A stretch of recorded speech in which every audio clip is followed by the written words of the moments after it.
조합제 TV 시청자 여러분 안녕하십니까. 어제 점심때 저 친구들하고 점심을 먹었는데요.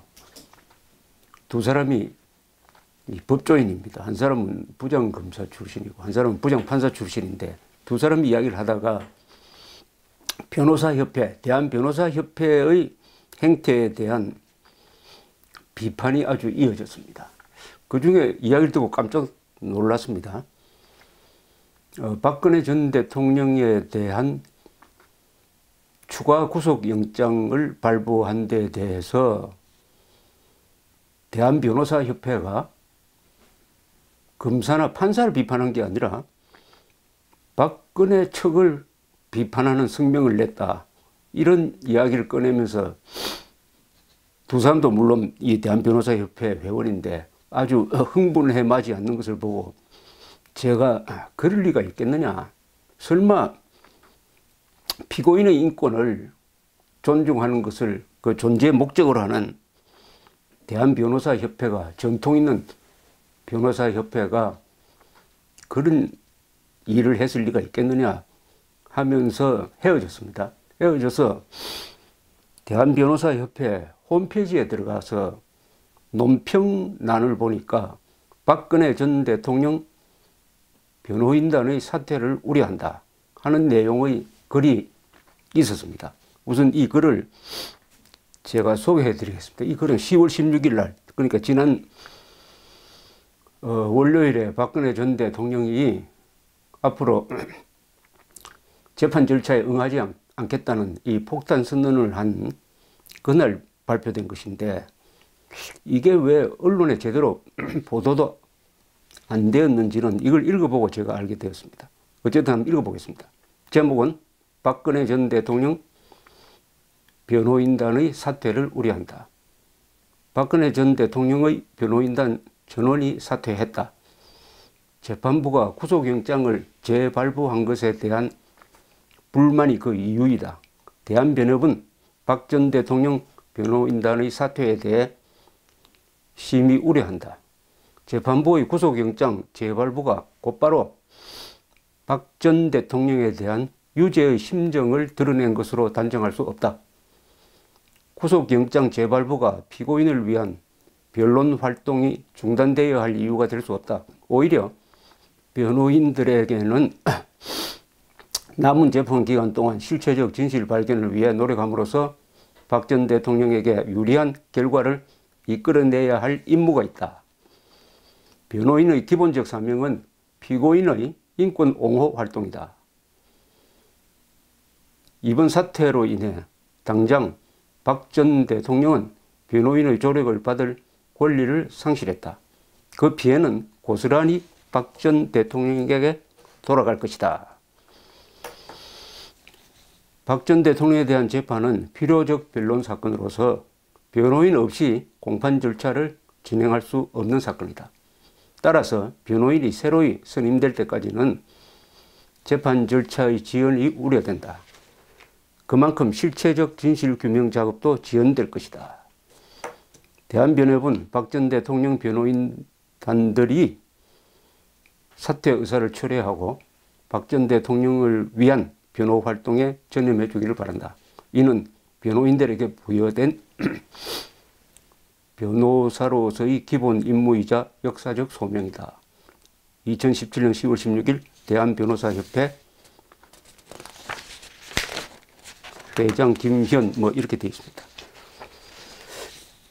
이걸 읽어보니까 이게 피고인이나 변호인의 입장보다는 검사나 재판부의 입장을 대변한 문장이 아니냐 하는 생각이 들었습니다.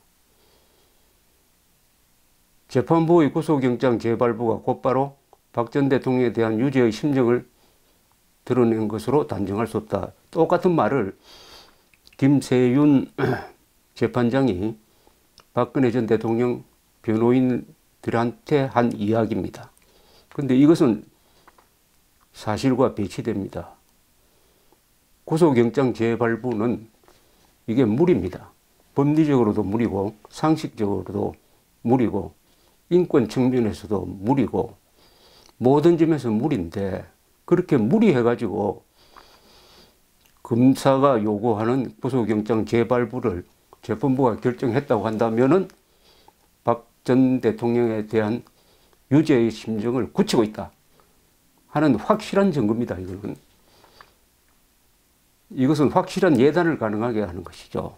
이렇게 무리하면서 더구나 박 전 대통령에 대한 구속영장 재발부의 이유가 증거인멸의 우려가 있다. 풀어주면 증거인멸의 우려가 있다는 것이었습니다. 박 전 대통령은 과거에 한 번도 형사 입건도 당해본 적이 없는 사람이에요. 그러니까 증거인멸을 한 전력이 없는 사람입니다. 그러면 그런 사람이 증거인멸의 우려가 있다라고 생각해서 또 6개월이 추가로 구속될 수 있는 구속영장 재발부를 했다면은, 이 재판부는 박근혜 전 대통령에 대한 선입감을 확실하게 갖고 있구나 하는 것은 상식적으로 알 수가 있습니다. 그런데 대한변호사협회는 뭘 근거로 해가지고 이 재판부가 그런 유죄의 심정을 드러낸 것으로 단정할 수 없다고 판단한 것인지 이해할 수가 없습니다. 이것은 재판부의 대변인이 아니라면은 이런 문장을 쓰면 안 되죠. 그리고 박 전 대통령은 변호인의 조력을 받을 권리를 상실했다. 그 피해는 박 전 대통령에게 돌아갈 것이다. 변호인단이 그만두는 것은 박 전 대통령의 허가를 받고 하는 거예요. 그러니까 권리를 상실한 것이 아니라 박근혜 전 대통령은 권리를 스스로 포기한 겁니다. 따라서 이 문장도 틀렸습니다. 재판이 늦어진다. 그러면 실체적 규명 작업도 지연될 것이다. 천천히 해서 진실 규명이 되는 게 더 좋습니다. 졸속해가지고 진실 규명이 되지 않고 그릇된 판단을 하는 것은 이 역사적 재판에 맞지 않아요. 늦어도 괜찮습니다. 늦는다고 해가지고 무슨 문제가 생깁니까? 이미 박근혜 대통령은 현직에서 밀려난 사람이에요. 아무런 정치적 영향력이 없습니다. 그런데 왜 빨리 해야 됩니까? 빨리 했잖아요. 그동안에 6개월 동안 주 4회 재판, 강행군 재판을 했는데 이것도 모자라가지고 계속 빨리 해야 된다는 이런 취지의 논평을 냈습니다. 흔히 법조 3윤이란 말을 씁니다. 법조 3윤. 법조에는 3가지 바퀴가 있다. 하나는 법원, 또 다른 것은 검찰, 그 다음에 변호사. 이 세 직군이 서로를 견제해야 사법 정의가 이루어지고 인권이 유린되지 않는다. 그래서 이 상호간에 반드시 협력과 견제가 있어야 합니다. 그 중에 변호사협회가 할 일은 피고인의 인권을 보호하는 것이죠. 변호사가 바로 피고인의 인권을 보호하는 것인데, 그런데 이 논평에는 박 전 대통령, 박근혜라는 피고인은 안중에 없는 것 같습니다. 검사 판사의 편의를 옹호하는 글입니다. 이것은 어떻게 이런 게 변호사협회 성명으로 나올 수 있는지. 변호사협회 전 회장, 전 회장쯤 되겠습니다. 김평우 변호사는 완전히 이 변호사협회 논평과는 반대의 이야기를 하고 있습니다. 그는 시민 박근혜의 재판 거부를 지지한다. 이렇게 글을 쓰면서 한국의 판사들에게 묻고 싶다. 구속 재판을 하면 공정한 재판이 되고 불구속 재판을 하면 불공정한 재판이 된단 말인가 하면서 이런 문장을 썼어요. 180일간의 구속기간 제한, 구속재판은 6개월을 넘길 수 없다고 하는 이 규정은 형사소송법 92조의 규정은 주의 규정이나 훈시 규정이 아니다. 이는 예외가 없는 강행 규정이다. 주의 규정이나 훈시 규정은 다소 예외를 인정하고 신축적으로 운용할 수 있지만 명백한 강행 규정이다. 이 경우에는 박근혜 대통령은 반드시 석방하고 재판을 해야 되는데, 말하자면은 편법을 썼다 이거죠. 편법을. 그 편법을 어떻게 썼느냐 하면은, 최초의 구속영장을 발부받을 때 기재되지 않는 범죄 혐의 사실로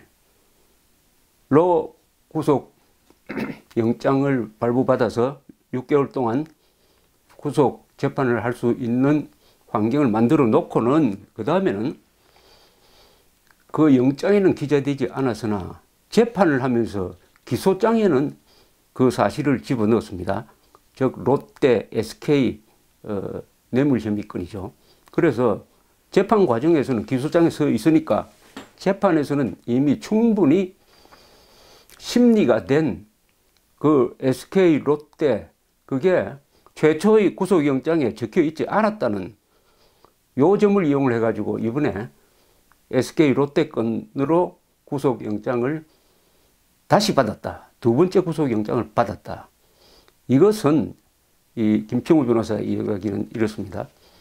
이미 구속하여 재판 심리까지 다 끝낸 사건을 다시 수사, 기소, 재판하기 위해서 또 구속한다면 이는 명백한 이중처벌로서 헌법이 금지하는 이중위험, 금지의 원칙에 정면으로 위반된다. 이렇게 규정하고 있습니다. 이 규정과 대한변호사협회의 성명과는 완전히 배치됩니다.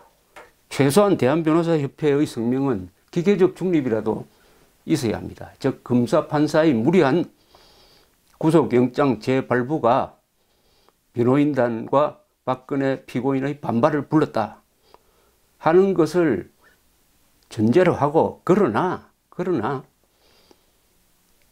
변호인단 전원이 사퇴하는 것은, 이것은 공정한 재판에 방해가 된다. 이 정도로 이야기를 하면은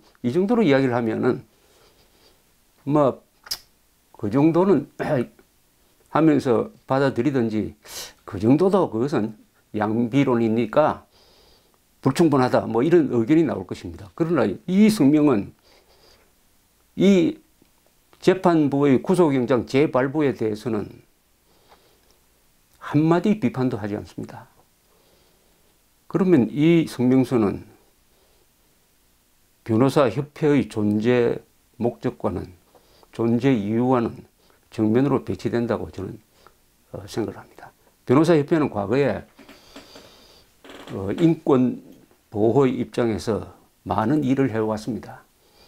1980년대에는 당시에 권위주의 정부와 싸우는 민주화 운동의 한 축이었고, 또 북한 인권 문제도 대한변호사협회가 다룬 적이 있습니다.